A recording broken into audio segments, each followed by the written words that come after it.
দর্শক, গাজীপুরের রাজবাড়ী মাঠে অনুষ্ঠিত হবে শহীদ কাশেমের দ্বিতীয় জানাজার নামাজ। এতে অংশ নিয়েছেন বৈষম্য বিরোধী ছাত্র আন্দোলন সহ ফ্যাসিবাদ বিরোধী রাজনৈতিক দলের নেতাকর্মীরা। এই বিষয়ে আরও জানাতে গাজীপুরের রাজবাড়ী মাঠ থেকে যুক্ত আছেন সহকর্মী ইফতেখার রায়হান। ইফতেখার, আপনার থেকে জানতে চাই আসলে কখন নাগাদ এই দ্বিতীয় জানাজা অনুষ্ঠিত হবে এবং নেতাকর্মীরা যেখানে তারা উপস্থিত আছেন সেখানে যারা তারা কি বলছেন এ বিষয়ে?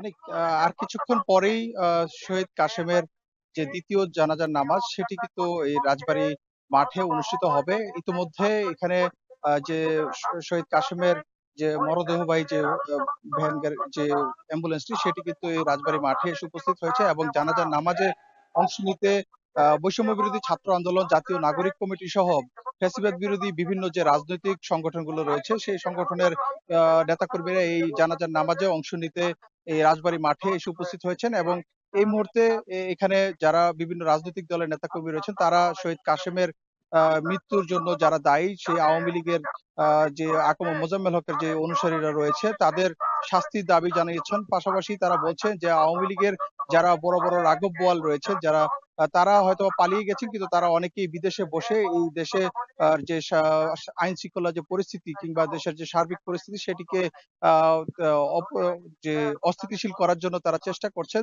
যে কারণে তারা বলছেন যে দ্রুত যেন যে যাদের নির্দেশে এই হত্যাকাণ্ডটি ঘটেছে কিংবা এই হামলার ঘটনাটি ঘটেছে তাদেরকে আইনের আওতায় আনার দাবি করছেন। পাশাপাশি যে অপারেশন ডেভিল হান্ট যেটি পরিচালিত হচ্ছে গাজীপুর সহ সারা দেশে সেই অপারেশন ডেভিল হান্টকে আরো জোরদার করে আওয়ামী লীগের আহ যারা ফ্যাসিবাদের সাথে জড়িত ছিল, যে সকল নেতাকর্মী বিভিন্ন সময় এই সন্ত্রাসী কার্যক্রমের সাথে লিপ্ত ছিল তাদেরকে দ্রুত গ্রেপ্তার করে করার জন্য তারা দাবি জানাচ্ছেন।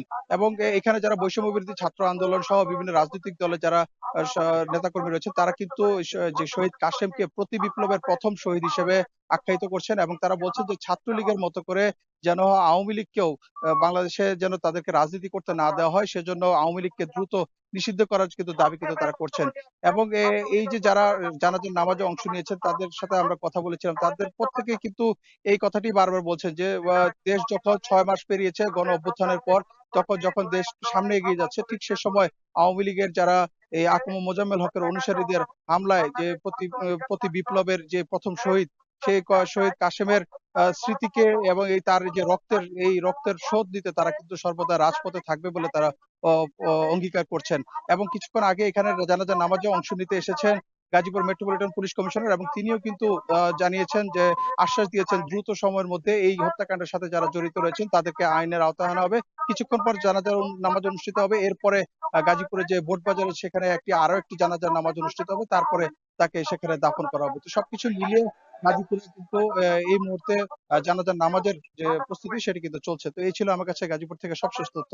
অনেক শহীদ কাশেমের দ্বিতীয় নামাজে জানাজার আয়োজন হয়েছে গাজীপুরে। সে বিষয়ে সবশেষ খোঁজ খবর রাখছিলেন সহকর্মী ইফতেখার রায়হান।